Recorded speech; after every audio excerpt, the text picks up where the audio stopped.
Good morning guys. आज की video है दान के ऊपर। आप सबने सुना ही होगा कि करण सबसे बड़े दानवीर माने जाते हैं। और आपको अगर मैं पूछूं कि करण को सबसे बड़ा दानवीर क्यों कहा जाता है, तो आप कहेंगे क्योंकि वो सबसे ज्यादा दान करते थे, इसीलिए उन्हें सबसे बड़ा दानवीर कहा जाता है। तो नहीं गाइस, ऐसा नहीं है। चलिए आज हम दान के असली मायनों को समझते हैं कि दान एक्चुअली में होता क्या है। करण, अर्जुन और कृष्ण जी, आप तीनों को इनके बारे में तो पता ही होगा।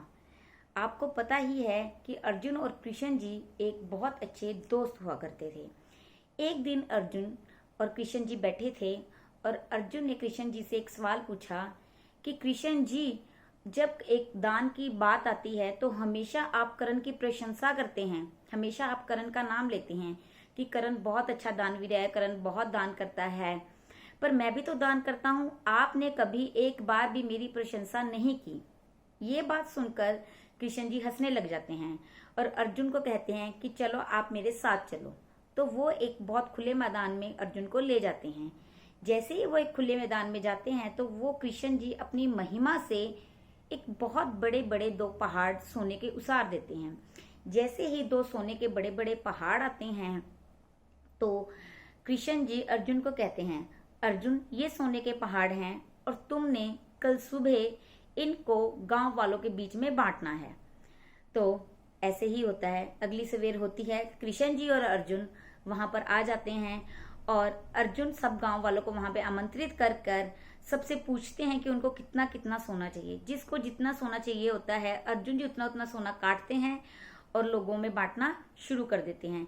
ऐसे करते करते शाम हो जाती है। जब शाम होती है तो अर्जुन जी थक जाते हैं और अर्जुन कृष्ण जी को कहते हैं, कृष्ण जी अब मैं थक गया हूँ, क्या अब मैं थोड़ी देर विश्राम कर सकता हूँ?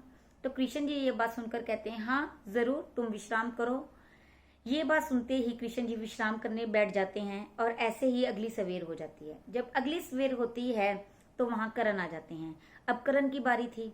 जैसे ही कृष्ण जी ने अर्जुन को दो बड़े बड़े सोने के पहाड़ दिए थे, वैसे ही कृष्ण जी ने करण को भी दो बड़े बड़े सोने के पहाड़ दिए और कहा कि तुमने ये दोनों पहाड़ों को गांव वालों के बीच में बांटना है। तो करण भी वैसे ही करते हैं, सब गांव वालों को आमंत्रित करते हैं और उन्हें कहते हैं कि ये दो सोने के पहाड़ हैं, जिसको जितना सोना चाहिए इसमें से काट कर ले जाइए। तो और ऐसे कहते ही करण अपनी जिम्मेदारी से मुक्त हो जाते हैं। अपनी जिम्मेदारी से मुक्त होकर वो कृष्ण जी के पास आकर बैठ जाते हैं और दोनों आपस में बातें करते हैं, हंसी टिटोली करते हैं।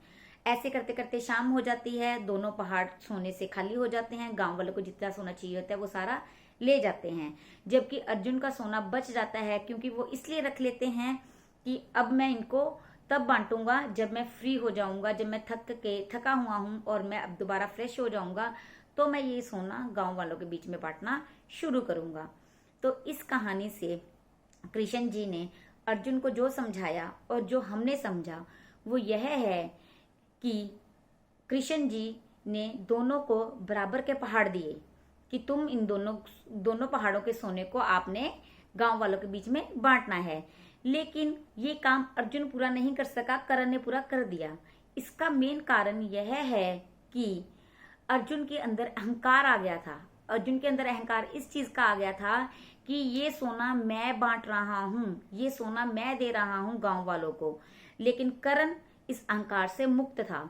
उसे सिर्फ ये काम करना था कि उसने दान करना था, वो सोना लोगों के अंदर बांटना था, ना कि ये कि वो सोना उसने बांटना था। उसका काम भी पूरा हुआ, वो जिम्मेदारी से मुक्त भी हो गया, उसका दान भी हुआ और उसके अंदर मैं की भावना भी नहीं आई। तो दोस्तों, हमारे दान का महत्व तभी होता है जब हमारे अंदर उसको लेकर कोई अहंकार ना आए।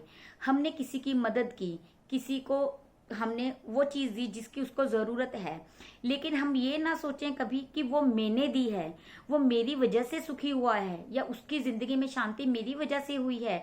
ऐसा कुछ नहीं होता। ये भगवान का एक जरिया होता है जो वो हमें चुनता है।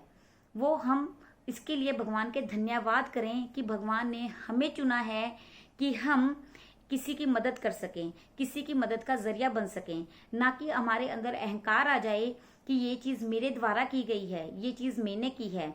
जैसे ही आप अपने अंदर से इस अहंकार को, इस मैं को खत्म कर दोगे और अपने मन से दान करोगे जिसमें मैं ना हो, तो आप करण से भी ज्यादा बड़े दानवीर बन जाओगे। आपको मेरी स्टोरी अच्छी लगी हो, लाइक करें, शेयर करें, सब्सक्राइब करें और अपने दोस्तों को भी बताएं। धन्यवाद।